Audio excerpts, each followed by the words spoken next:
Martial Universe. Bab 55. Judul, Pertarungan Sampai Mati. Sambil menunjukkan tatapan tidak menyenangkan, Dayen dan rekannya menghampiri Lindong perlahan. Buk, setiap langkah membawa mereka semakin dekat pada targetnya. Dalam langkah berikutnya, keduanya segera menerjang maju secara serentak. Yuan Power yang kuat berkumpul di tengah telapak tangannya. Dengan kekuatan yang cukup untuk memecah batu besar, dua telapak tangan, satu dari kiri, satu lagi kanan, berusaha membelah kepala Lindong. Pergerakan mereka berdua menunjukkan koordinasi yang nyaris sempurna. Serangan yang datang dari kanan dan kiri cukup sulit ditangani secara bersamaan. Lindong berkonsentrasi, menatap dua orang yang menyerangnya. Kepanikan muncul, walaupun jarang, masih bisa ia tangani. Tangan kirinya membentuk tinju, sementara tangan kanannya membentuk telapak. Pukulan penetrating dan Eight Desolates alam-alam sekali lagi dilakukan secara bersamaan. Buk, buk. Saat tinju dan telapak tangan bertabrakan, suara teredam yang dalam terdengar dari tangan ketiganya. Segera setelah tabrakan singkat, ekspresi jahat pada Dayen dan rekannya sedikit berubah. Kekuatan besar dari tinju dan telapak musuh telah menyentak mereka hingga ke tulang, menyebabkan sedikit sakit. Namun, yang paling mengherankan mereka adalah Yuan Power lawan. Tampaknya Yuan Power itu mengandung hawa sangat dingin yang menyebabkan rasa sakit, seperti tertusuk-tusuk, tersalur ke kulit mereka saat bersentuhan dengannya. Kerahkan seluruh tenaga, jangan beri ampun. Dari pertukaran pukulan itu, Dayen dan rekannya bisa melihat jika kekuatan Lindong, tanpa diduga, berada setingkat di atas mereka. Namun, mungkin karena usianya yang masih muda, Lindong masih terlihat sedikit tak berpengalaman dalam pertarungan hidup atau mati. Wind Splitting Claw, Hidden Gentle Palm, ilmu bela diri kedua orang tersebut berubah dengan cepat, kombinasi cakar yang beringas dan telapak lembut segera mendekat pada Lindong. Keduanya merupakan teknik kejam yang memang ditujukan memukul titik vital tanpa sedikit pun rasa ampun. Menghadapi serangan bengis, Lindong awalnya sedikit kebingungan. Tetapi, situasi itu tidak berjalan lama. Lindong mulai mempersiapkan diri, serta postur bertahannya mulai diperbaiki. Mengandalkan Yuan Power yang ganas di dalam tubuh, dibarengi dengan penguasaan ilmu bela diri, Lindong perlahan unggul. Dia kemudian berganti dari posisi bertahan menjadi posisi menyerang. Sebagai balasannya, Dayen dan rekannya tidak punya pilihan lain selain mundur. Dalam 10 ronde singkat, serangan Lindong mulai lebih terarah. Selain itu, terkadang, pukulannya dibarengi dengan keganasan. Sehingga mereka berdua jatuh pada situasi yang cukup sulit. Sialan, ada sesuatu yang aneh dengan bocah ini. Menghadapi serangan Lindong yang semakin ahli, ekspresi Dayen dan kakak keenamnya berubah kesakitan. Selama pertarungan, mereka bisa merasakan lawan tengah berkembang sangat cepat, seolah mereka hanyalah batu asah untuk mempertajam pisaunya. Pergi. Setelah pertarungan singkat tambahan, Dayen dan rekannya menyadari jika mereka semakin jatuh ke dalam posisi yang sangat tidak menguntungkan. Dengan teriakan tegas, mereka berdua tiba-tiba mundur. Melihat kedua orang itu mundur, mata Lindong berkilat. Dia tiba-tiba maju 2 langkah ke depan. Sambil membengkokkan 2 jari di setiap tangan, dia menusuk dada mereka dengan cepat. Pukulan jari Lindong sangat cepat dan kuat. Di bawah tatapan takut Dayen dan rekannya, Yuan Power berwarna biru pekat terkumpul di ujung jari Lindong, sebelum akhirnya menusuk tajam lengan mereka yang digunakan melindungi dada. Buak, suara dalam dan rendah terdengar ketika jari bertemu dengan lengan. Dayen dan rekannya terpental ke belakang. Di setiap lengan mereka, muncul lubang dengan darah segar yang mengalir keluar. Di satu sisi, Qin Ying yang sedang menangani pengawal keluarga Lei lain, juga menoleh saat mendengar suara itu. Bibirnya berkedut melihat kedua orang itu jatuh di atas tanah dengan darah mengalir di lengannya. Dia bisa menangani 2 ahli tingkat awal Earthly Yuan sendirian?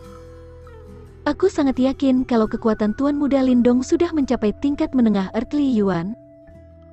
Di titik ini, Qin Ying hanya bisa menghela napas. Bakat setingkat itu benar-benar membuat seseorang merasa tidak berdaya. Dayen dan rekannya telah kalah.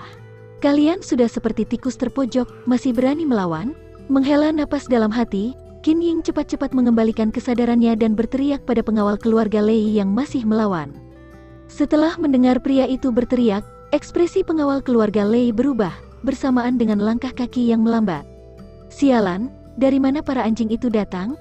Berani-beraninya mereka membuat masalah di Stillwood Manor kami. Apa mereka sangat ingin mati?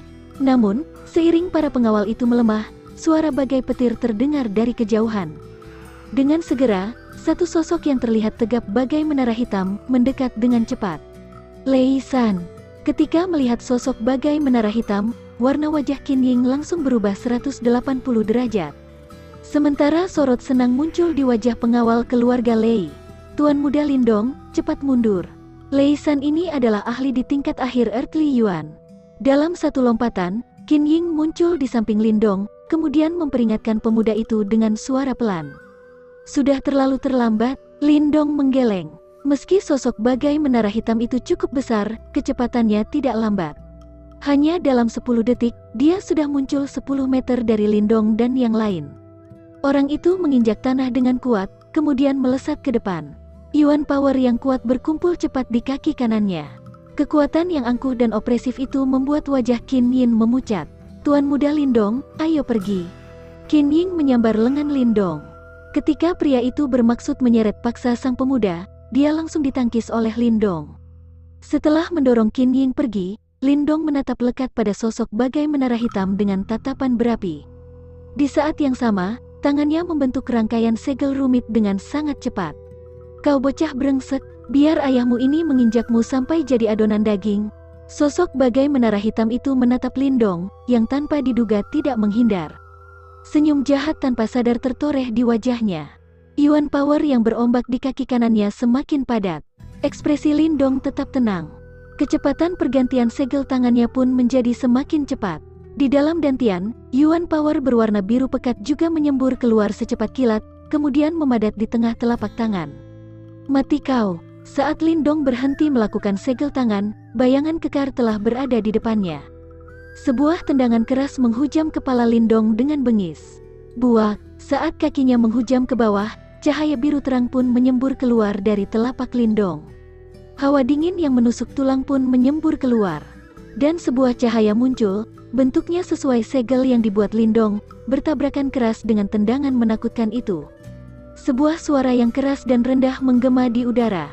Lindong tersentak hingga kedua kakinya tenggelam setengah meter ke dalam tanah. Namun, sosok kekar itu pun terpental ke belakang. Bahkan tersandung beberapa kali sebelum jatuh ke atas tanah. Pria itu melihat pemuda ini dengan tatapan tak percaya, tak dapat membayangkan jika lawannya benar-benar menerima serangan secara langsung. Kau bocah dari keluarga Lin?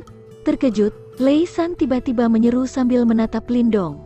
Lindong merasa ragu-ragu tak dapat menemukan kalimat yang tepat. Saat ini, seluruh lengannya terasa mati rasa. Orang itu, tidak salah lagi, adalah praktisi ahli tingkat akhir Earthly Yuan. Bocah ini memang bukan orang biasa. Ketika Lei San menatap Lindong, ekspresinya tiba-tiba berubah seram.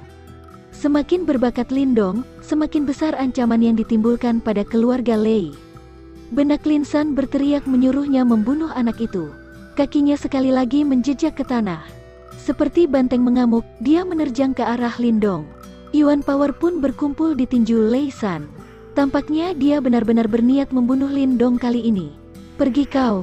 Ketika Lindong menatap Lei San, yang menerjang ke arahnya lagi, ekspresinya pun sedikit menggelap. Tetapi, ketika dia bersiap menghindari serangan yang datang, sebuah teriakan dingin tiba-tiba terdengar.